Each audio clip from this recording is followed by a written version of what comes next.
A Casa Allan Kardec de Cerquilho apresenta a palestra Em Espírito, ministrada pelo Sr. Patrício de Castro Filho. Que sejamos inspirados a buscar o conhecimento espiritual e a viver em harmonia com as leis divinas.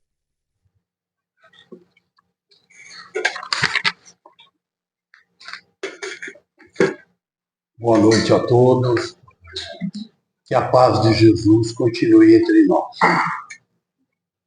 E mais uma vez, estamos aqui para nos alimentarmos, seria da doutrina, das leis divinas, através dos irmãos queridos que nos registrou em diversas obras as informações. O tema desta noite contém-se no livro Pai Nosso, que é de Emmanuel, e foi psicografado por Francisco Cândido Xavier, no número 82, do capítulo 82, onde Emmanuel chama nessa mensagem em espírito. Ele dá o nome em espírito. Quando Emmanuel fez esse comentário, ele pegou da epístola de Paulo, quando ele enviou a epístola aos Romanos. E a epístola de Paulo aos Romanos, ela é composta de 16 capítulos, e entre os 16, mais os seus versículos, que gira em torno aí de 18, 25 versículos cada capítulo. E lá no 8º, 13, ele pegou, Emmanuel, um comentário de Paulo, quando Paulo fala exatamente do Espírito, seria da dedicação ao Espírito, e ele diz lá: mas, se pelo Espírito mortificardes as obras da carne, viverás. Então, quando Paulo fala aqui em mortificares, ele não quer dizer que devemos nos cortar, nos matar, nos termos qualquer tipo de agressões físicas. Quando ele diz a carne, ele fala no processo matéria. Seria entre o que vivemos no momento, na nossa roupagem carnal, e o que devemos atentar para viver dentro do nosso corpo espiritual. Isso que ele quer dizer, são as duas separações. A Epístola aos Romanos, o que ocorre com a Epístola Romana? Roma foi a única cidade que Paulo não instituiu nenhuma igreja. Todas as igrejas que foram instituídas em Roma já existiam. As igrejas que comentavam o Evangelho de Jesus. O que ocorria? Outros irmãos de Jerusalém, de outras cidades, de outros núcleos, aprenderam o seu Evangelho e acabaram mudando para Roma e lá foram instituindo as suas igrejas e fazendo os seus comentários. Então lá não era uma, tinha várias igrejas de Paulo. E Paulo, quando encerrou, seria a sua trajetória física, em visitando as igrejas e comentando, em Coríntio ele começou a fazer um planejamento para poder coordenar a administração de como ele iria dar atenção a todas as demais igrejas, aos irmãos das igrejas, e em Coríntio começou a escrever as epístolas. E neste momento, ele sempre manifestou o desejo de conhecer Roma e levar a Roma, aos irmãos de Roma, o seu conhecimento espiritual, principalmente seria o que ele já havia vivido espiritualmente, com o corpo espiritual, despertar aos irmãos para que cada um se firmasse no seu compromisso, na sua fidelidade, na sua fé, para seguir. E tanto que a epístola, ela fala muito da fé. Ele faz um divisor, seria entre as leis mosaicas e entre as leis, seria do Evangelho de Jesus, aonde ele pontifica muito a fé. E aonde ele sempre diz, seria que a lei não colabora com a fé. E o Evangelho de Jesus realmente nos leva a dar um primor exatamente pela fé. É isso que ele traz ali. E essa epístola é quase um evangelho, seria, porque ele começa pontuando essas divisões dos ensinamentos de Jesus, na realidade, com a lei mosaica. Ele não afronta a lei mosaica, mas ele diz que eles pautavam em viver pela lei e não viviam pelo o Espírito. Então, por isso que Paulo ele traz ali esses comentários do Espírito. E essa epístola aos Romanos, ela criou tanta importância, seria dentro do Evangelho, dos estudiosos, seria dessa epístola, em relação ao horizonte que traz a todos que desejam, seria desenvolver o seu conhecimento do Evangelho, que no capítulo 13, 14, Santo Agostinho, todo mundo aqui já ouviu falar de Santo Agostinho.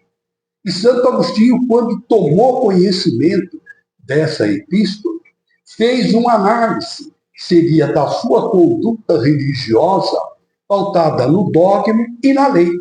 Seria a lei do castigo, a lei do diabo, a lei de uma série de leis que eram impostas pela Igreja Católica.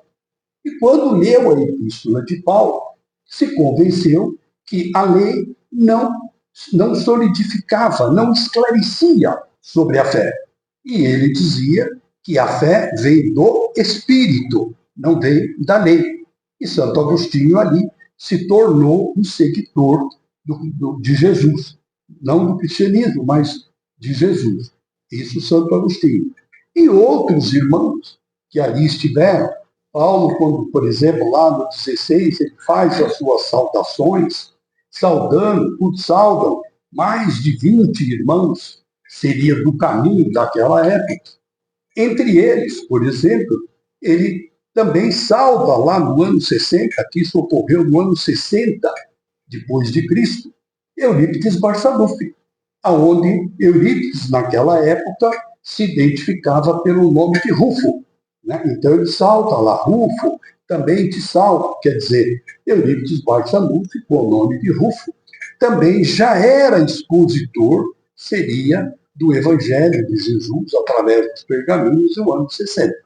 Imagine, aqui em 1930, quando ele esteve pela última vez encarnado, aqui no Brasil, né? No planeta Terra e no Brasil, que chama-se o Apóstolo do Bem. E Emmanuel, pegando todo esse ensinamento da epístola, que tem como essência despertar para o conhecimento do Espírito, para o conhecimento do desenvolvimento do Espírito. Quando ele diz aqui a carne, ele diz: procuremos olhar com o corpo espiritual todas as leituras que aprendemos e também tudo que esteja diante do nosso caminho. É isso que Paulo traz na sua essência dessa epístola. E não com o corpo carnal que nós só enxergamos o externo, o que estamos presenciando. Então, nós estamos presenciando isso, mas não enxergamos com o corpo espiritual. Como, por exemplo, quantos de nós aqui, às vezes, estamos dirigindo numa estrada, ou numa rua, ou qualquer coisa outra, e estamos lá angustiados, ou inconformados, ou preocupados com alguma coisa, e daqui a pouco vemos no painel, ali do carro, no painel não, ali na traseira do automóvel, né? Olha, esse automóvel pertence a Deus. Olha, eu estou com Deus e ninguém me mexerá comigo. Então nós vimos frases ali. E quando aquelas frases nos tocam, são exatamente o que o nosso corpo espiritual precisava ver. Precisava ouvir aquilo no momento, precisava ler aquilo, introduzir aquilo no nosso corpo espiritual e aonde nós acalmamos. Se nós fizermos uma retrospectiva de algumas vezes que nós se atentamos, dedicamos a ler por 2 ou 3 vezes, nós vamos ver o quanto nós sentimos desconforto. Por quê? Porque naquele momento, aquela leitura, nós permitimos que fôssemos amparados pelo Espírito, pelo corpo espiritual, e não pelo corpo físico. E nessa epístola, Paulo, todas as epístolas, Paulo fez um chavão. Todas elas ele colocou um chavão. E nessa epístola é onde ele fez o chavão. Se Deus é por nós, quem será contra nós? Seria esse chavão é de Paulo. Como também, quando fala em corpo espiritual, também vem de Paulo. Ele é o precursor dessa identificação do corpo espiritual. Kardec recepcionou também. E Paulo, quando encarnou em 1500, ele encarnou como Lutero. Ele veio como Lutero. E como Lutero, ele veio como protestante. Protestou seria, dentro do cristianismo, exatamente o evangelho que estava sendo discutido ali pelas igrejas católicas, aonde ele não concordava porque não tinha um conteúdo originário, não tinha um conteúdo primitivo. Por isso que houve um divisor, aonde Lutero deixou a igreja católica e colocou a igreja protestante. Por que protestante? Porque ele protestava contra aquilo que estava escrito nos livros bíblicos, que não representava a realidade dos ensinamentos de Jesus. E lá, naquela oportunidade, Paulo, novamente, ressalta, que se toda a humanidade se ativesse a estudar com profundidade a Epístola aos Romanos e também estudasse o Evangelho de João Evangelista, seria todo o cristianismo de Jesus estaria salvo. Não haveria interferências de outras facções, outros irmãos ainda estacionados na cegueira evolutiva, que continuam ainda até hoje olhando com o corpo físico e não com o corpo espiritual. Isso está lá também previsto na Epístola. Então, Paulo é muito enfático em termos do Espírito. E, ao mesmo tempo, ele encoraja todos eles para que todos os trabalhadores não se deixem, por nenhum momento, se desviar. Se desviar seria dos aprendizados que tiveram exatamente na essência, na presença do que ouviram de Jesus. E ele, como eleito apóstolo de Jesus, queria transmitir todo esse conhecimento, tanto da vida em espírito, através da sua mediunidade, através da sua sintonia diretamente com Jesus, que ouvia, e com os irmãos que o apoiavam, que eram Paulo e Estevão, que dava todo o suporte a ele, e que muitas vezes ele entendia que recebia de Paulo, recebia de Estevão e de Abigail, seria as informações vindas de Jesus. Mas no livro Paulo e Estevão, seria Emmanuel, acentua muito bem isso, essa realidade e que Paulo viveu, e não importa como Paulo viveu, se a Jaziel, que era Estevão, vinha e trazia as informações para ele, ou Abigail trazia as informações a ele, se ele recepcionava como fosse de Jesus, estava correto, porque Estevão não iria passar nenhuma informação que não tivesse a autorização de Jesus. E qual era o objetivo principal? Paulo não tivesse nenhum deslize na divulgação do seu evangelho, porque ele veio exatamente para cumprir essa função que era de evangelizar. E principalmente evangelizar seria os gentios. Os gentios, quem era conhecido os gentios? Os gentios eram os pagões. Seria entre os pagões, tinha todas as raças. Seria o hebraico, o hebreu, que se converteu, aceitou o cristianismo e ficou meio na lei mosaica, um pé lá, um pé aqui, mas se converteu. E teve outras raças o grego, o outro, que não confiava em ninguém, tinha outras facções, outros deuses, mas eram livres. Então era difícil para transmitir o evangelho, como até hoje, dentro das casas espíritas, os expositores do evangelho têm uma dificuldade muito grande de expor. Não trazer a matéria para todos ouvirem, mas conseguir tocar seria, em cada irmão que aqui se encontra, seria um despertar. O despertar para si próprio, buscar o seu autoconhecimento e fazer as leis divinas. E só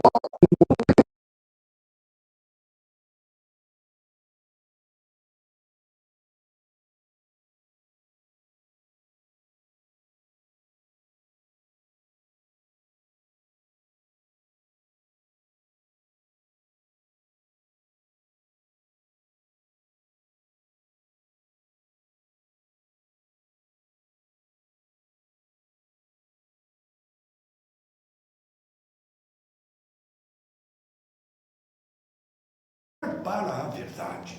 Essa verdade, aonde há 2000 anos aí, ou antes de 2000 anos, estamos aí reencarnando e errando, reencarnando e errando, porque não conseguimos ainda assumir a condição de olhar a verdade.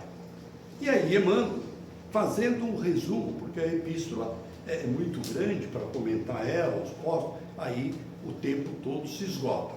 Então, ele diz assim: quem vive segundo as leis sublimes, quem vive segundo as leis de Deus, né, do Espírito, respira em esfera diferente do próprio campo material e que ainda pousa aos pés.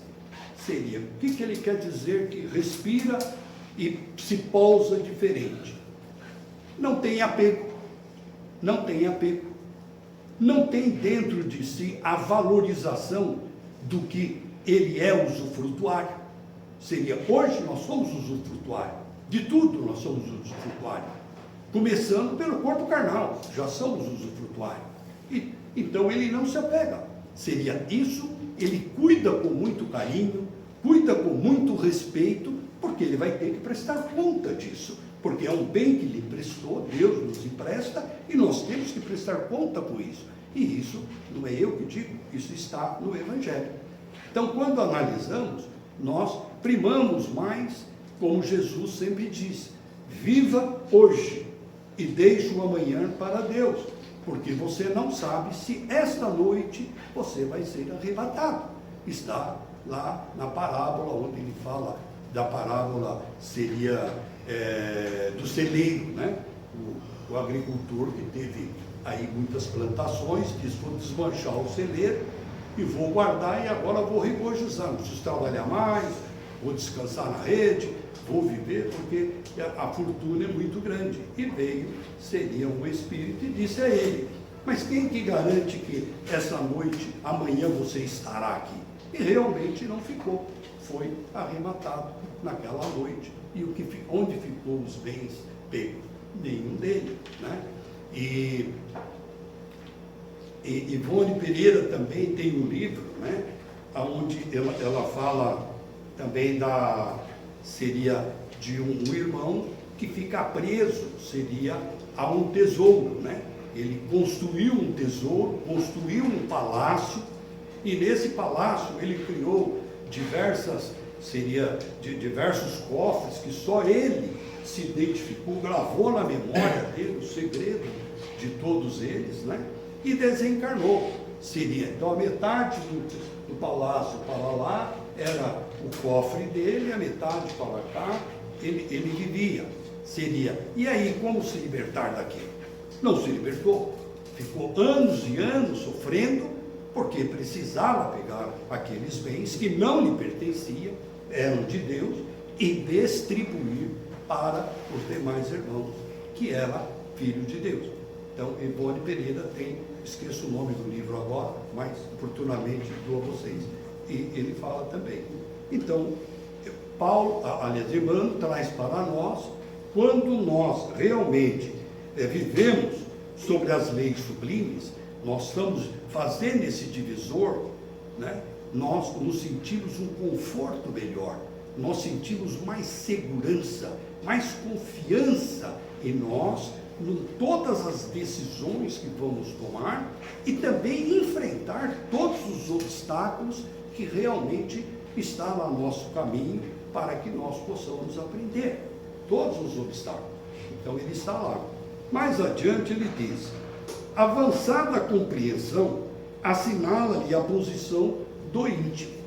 Então, quando separamos que vamos viver tudo que o planeta nos oferece, tudo que ele oferece, o seu automóvel, a sua casa, sua vaidade, o alimento, o passeio, tudo que você entender que deva viver, viva isso, mas não viva planejando para o próximo.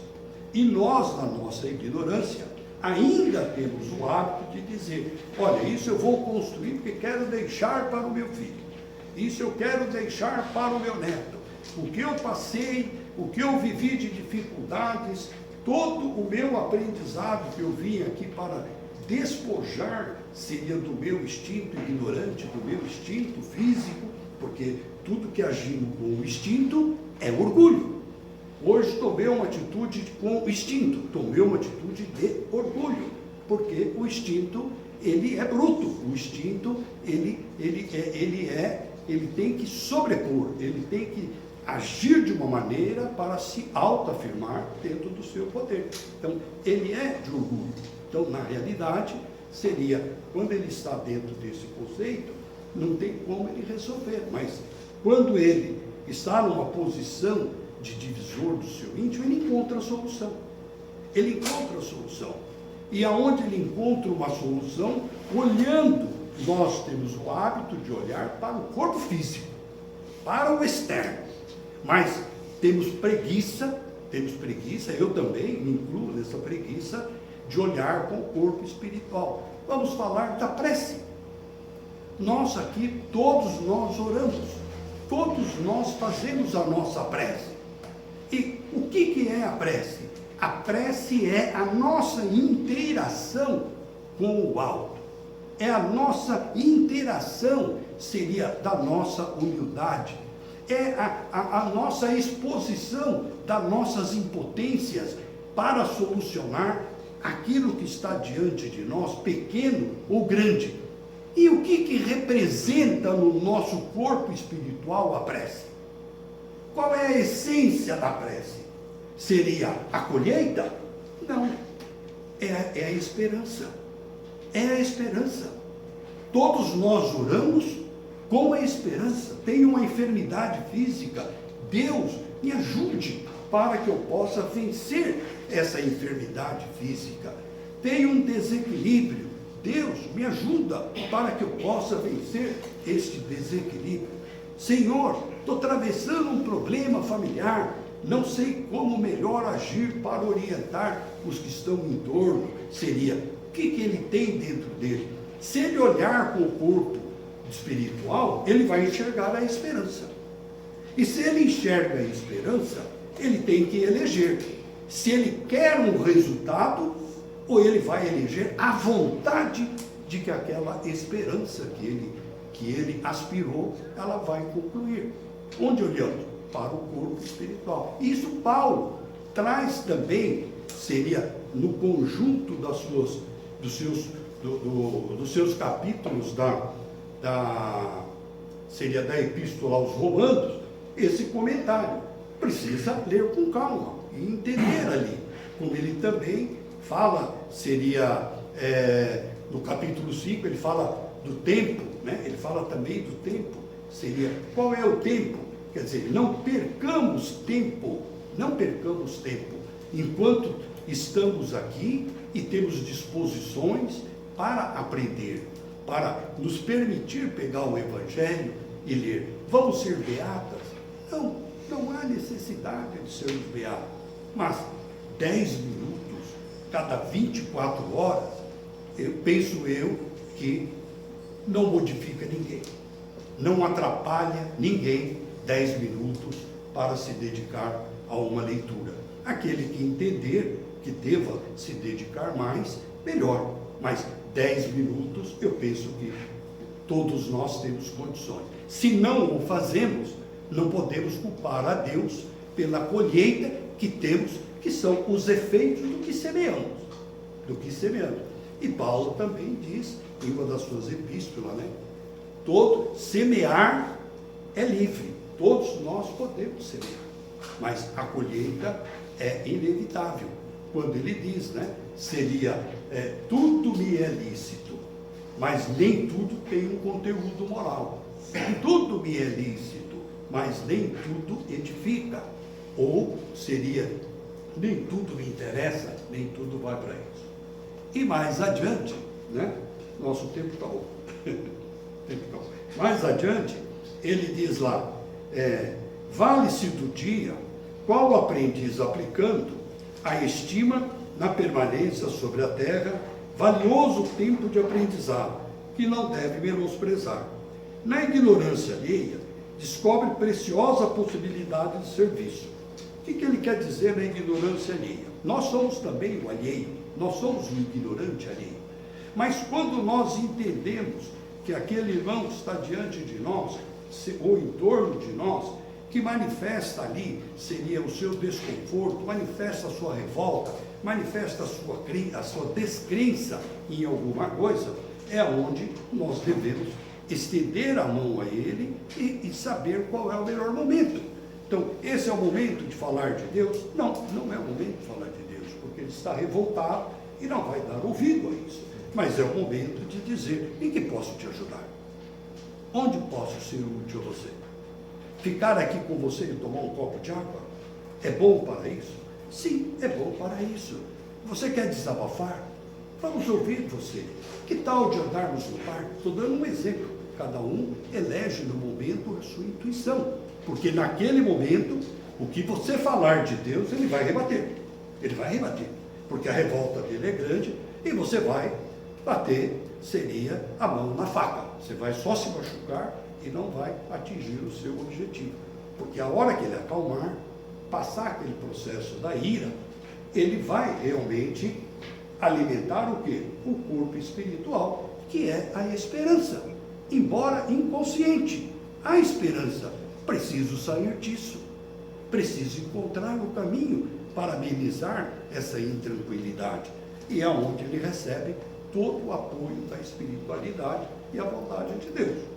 Mais adiante, vê passar o obstáculo como nuvens. Quer dizer, se nós estamos olhando o corpo espiritual, todos os obstáculos, eles parecem infinitos para nós.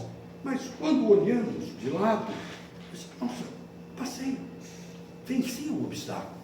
Por quê? Porque nós não estamos pegos e nem escravizados, seria daquilo que nos trouxe o desconforto. Mas nós vamos analisar, essa colheita que tenho é imprescindível, é necessário para os aguilhões em mim próprio despertar para o quê? Para a verdade. Qual é a verdade? A verdade, Jesus já disse, eu sou o caminho e a verdade.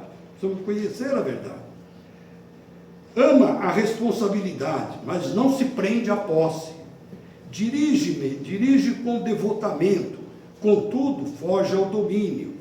Ampara sem inclinações doentias, serve sem escravizar-se. Permanece atento para com as obrigações da sementeira. Todavia, não se inquiete pela colheita, porque sabe que o campo e a planta, o sol, a chuva, a água, o vento, pertencem ao eterno doador. Usufrutuário dos bens divinos, onde quer que se encontre, carregue consigo mesmo, na consciência e no coração, os próprios tesouros. Quer dizer, então, tudo que somos usufrutuário, vamos carregar no nosso coração, e não na posse de tudo aquilo, até o corpo carnal. E mais adiante ele diz, bem-aventurado o homem que segue vida afora em espírito. Para ele, a morte aflitiva não é mais que alvorada de novo dia, sublime transformação e alegre despertar. Isso é um fato, isso é uma verdade. E aquele que recusa olhar para essa verdade, quando chega na espiritualidade, não tem como ele esconder, porque na espiritualidade é tudo aberto, não há segredo. Posso falar com você em particular? Não existe particularidade. Olha, queria uma conversa privativa? Não existe a conversa privativa. Existe, seria a não aceitação do estado que se encontra. Mas por que não existe aceitação do estado que se encontra?